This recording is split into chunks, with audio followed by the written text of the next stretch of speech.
Hello, good to see you guys. I don't know if you can hear me right now. Um, let me. There's there's no one coming up, so I'm gonna take this off just for now because if anybody comes around, I'll put it back on. Um, but I'm here in Rome still, and I found a nice fountain here. This is the fountain of the Tritons. And you remember what a Triton is from Greek mythology, and this is the fountain of the Tritons. And I'm going to read chapter 9 in front of the fountain of the Tritons. This is Detectives in Togas still, and this is chapter 9. We were at the Colosseum the last time, yesterday it was, and then tomorrow I think I'm going to go to Vittoriana, I think, is a building. It's called and I'll talk about it. It's called the Altar of the Fatherlands. Okay, anyway, let's go on with this one. Wet clothes and empty money box. Vinicius, who had been so reasonable, was angry once more. "Bring that Rufus to me at once," he growled. "I'll talk to him." He thanked Scribonus for his professional services, took Claudia by the hand, and returned to the house. Scribonus handed the writing tablet to Julius and strolled off. The boys angrily watched him go. "He would mess things up for us," Publius said. "So Rufus lied after all," Mucius murmured. "Yet I would have sworn he was telling the truth."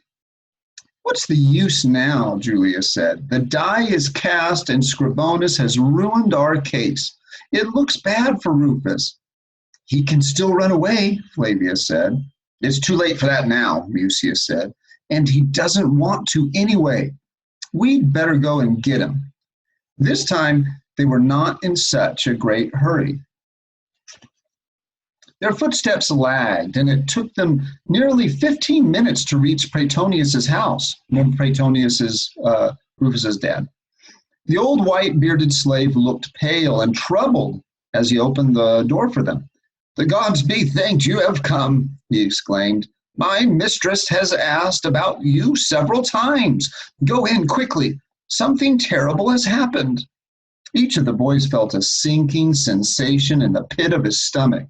They were so flustered that they forgot to remove their sandals. They made for the main hall and hesitated uneasily at the entrance. Rays of sunlight fell through the roof opening upon the household altar in the corner, which was adorned with early spring flowers. A cat lay asleep on a couch. The first impression was one of peace and harmony, but then they saw Rufus's mother, Livia, sitting motionless in an armchair close by the wall from which her husband's weapon collection hung. She was in tears, and her favorite slave girls stood around her in dismay.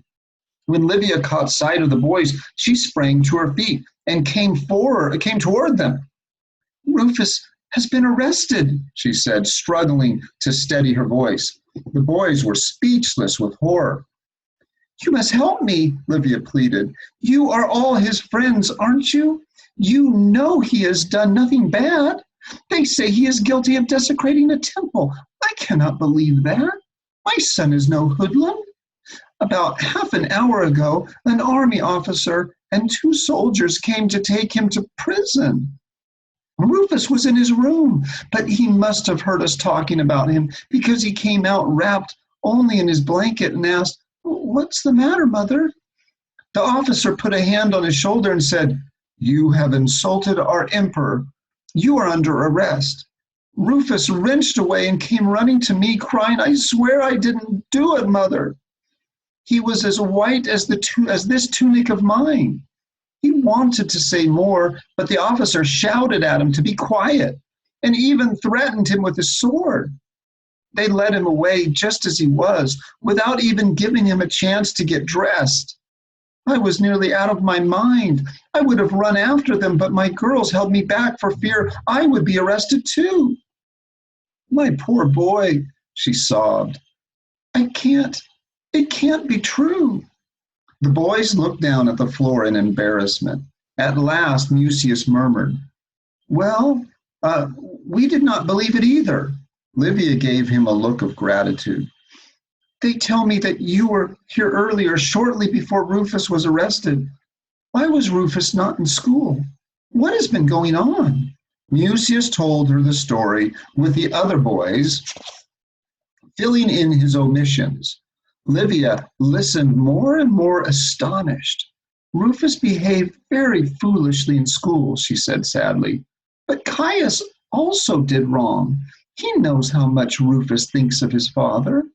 Ever since the news of this unfortunate battle arrived, Rufus has been a changed boy. He is upset about his father, so that his anger at Caius was only natural. But angry or not, he is still not the kind of boy to desecrate a temple. There are plenty of other walls to write on in Minerva Square. There is one point I don't understand, Livia said. You told me that the senator wants to see Rufus. Has Senator Vinicius already called on the prefect of the city, or has he not? Another kind of clue you want to pay attention to. No, Mucius said proudly. We stopped him from doing that. And yet, somebody must have accused Rufus, Livia said. Don't you see? Here was a startling thought. If the senator had not yet filed charges against Rufus, who was responsible for the arrest? We are the only ones who know it is Rufus's handwriting, Julius said thoughtfully. I mean, just as the senator and Claudia and Caius and Scribonus, Mucius said. But no, Rufus was already arrested by the time Scribonus heard the story. Perhaps Caius denounced him, Publius suggested. Impossible, the others exclaimed. Why not? Publius asked. Caius was pretty mad. That's silly, Julius pointed out. Caius knew his father was going to file charges against Rufus, even supposing he wanted Rufus to be punished. He couldn't have planned it any better. His father, the famous senator, going to the prefect personally. Besides, the prefect would never arrest someone just on Caius's say-so. This last point convinced the others. Perhaps it was Vinicius's secretary or old Herodotus, Caius's tutor, Flavius said. They also knew about Rufus. Julius had an answer for that too. They are slaves, he pointed out, and slaves cannot bear witness against a Roman citizen. Besides, they would never have dared to act without their master's knowledge. But it must have been someone, Mucius exclaimed, baffled. Simple enough. Someone saw him doing it, Publius said calmly. Saw whom doing it? Julius asked, desperately making signs to Publius to keep quiet. Remember, they don't want Livia to think that it was Rufus that did this. But Publius did not understand. Someone saw Rufus riding Caius's dumbbell on the temple wall. Livia looked at them in fright. So you do believe that Rufus is guilty? She asked anxiously. Publius looked down at the floor, and the other boys also avoided meeting Livia's eyes. You cannot believe that, Livia said firmly. My son swore that he did not do it, and he has never lied to me. But her confidence was wavering, for she turned to one of her slave girls and asked, when did Rufus come home last night? I don't know, said the girl. But Rompus must know, mistress. Did Rompus bring Rufus home from school last night? Livia asked the boys. Rufus had already left, Mucius said. Rompus hurried home, hoping to meet Rufus on the way. You remember when Rufus was expelled from school? He waited for the slave, but then he took off before any slaves got there. I have not spoken to Rompus about this, Livia said. Unfortunately, he is not here now. I was unwell this morning, and Rompus was sent to the doctor to fetch healing herbs for me. The doctor lives on the other side of the Tiber River, so that Rompus will not be back for 3 hours at least. We can only wait for him. Perhaps you will be kind enough to come back later? I need your help. I myself can do little about this. Of course, I have already sent an express courier to my husband, but the man will take at least 5 days to reach Gaul, assuming that he can find enough changes of horses along the way. 10 days there and back at best. And meanwhile, what terrible things may happen. We must find the real culprit as soon as possible. And you can help me. You won't desert Rufus, will you? Remember, Rufus is now in jail. And in jail, there's no guarantees that anything good can happen. The boys assented heartily. That means they agreed. But they were secretly wondering in what way they could help Livia. For by now, they were almost certain that Rufus was guilty. Livia, however, clung to a last hope. Rufus could not have come home late last night, she said. Otherwise, Rompus would have told me. Rompus being the slave that would have seen him. The boys did not understand. You told me that the desecration of the temple could have taken place only between the 5th and the 6th hours of the night, didn't you? She asked. Yes, Julia said. The policemen swore that they saw nothing before the 5th hour, and by the time we discovered the writing in the morning, the paint was already dry, which means it had to have been put on the wall not much later than the 5th hour of the night. That would mean that Rufus would have had to leave the house last night, Livia continued. And that is impossible. The door is locked and well guarded. He could not crawl through the windows because they are much too small, and the garden wall is too high to climb over.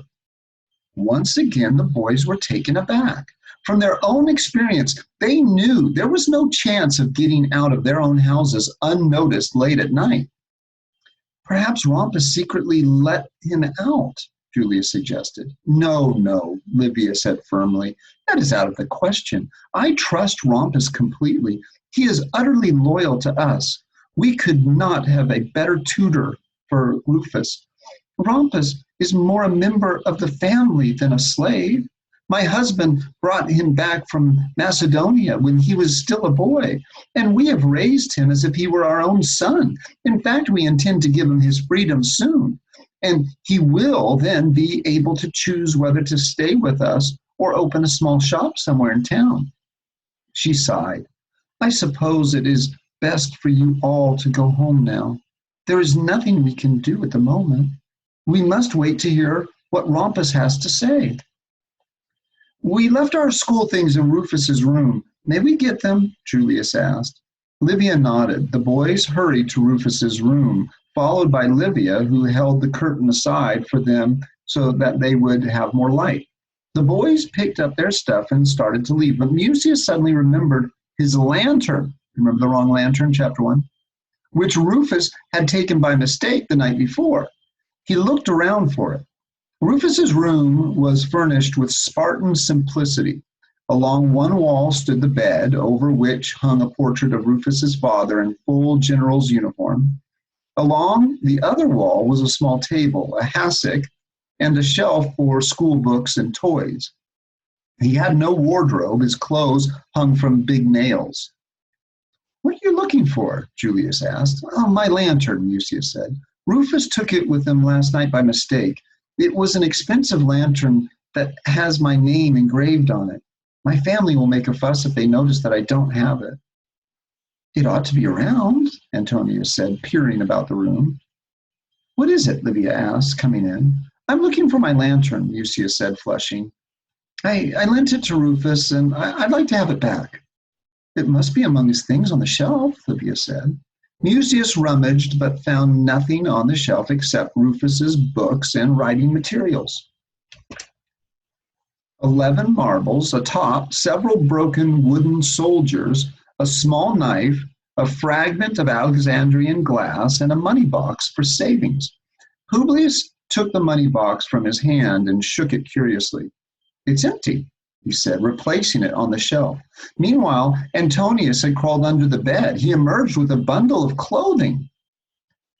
This is all I could find, he said in disappointment. But Livia was startled. It's most unlike Rufus to hide things under his bed, she said. He is usually so orderly. She took the clothes from Antonius and promptly exclaimed, "Why, these clothes are soaking wet." She held them up to show the boys. The clothes looked as though they had just been taken out of a tub full of water. She had only to press them for fat drops to splatter down upon the stone floor. Why should they be wet? Livia said in wonderment. At this moment, a slave girl came rushing into the room. Rhombus is already back, mistress, she said breathlessly. Already? Livia asked. Then he could not have gone to the doctor. No, mistress, the girl said. He turned back to bring you important news. And that will be in chapter 10 tomorrow. All right, well, I'm still in Rome. And remember, this chapter was called Wet Clothes and Empty Money Box. This is going to be kind of important. Wet clothes. Why would his clothes be wet? And an empty money box. Why would his money box be empty? Also, keep in mind that the last time they were in the room with Rufus when he was in bed and they left, all the boys left, Rufus looked under the bed. You remember that? Looked under the bed and was like he was relieved or something. And so the boys just found those wet clothes. I'm not sure what that means. However, I will see you tomorrow and we'll read chapter 10. Chapter 10, okay? All right. So at this point, we will stop and I'll see you tomorrow.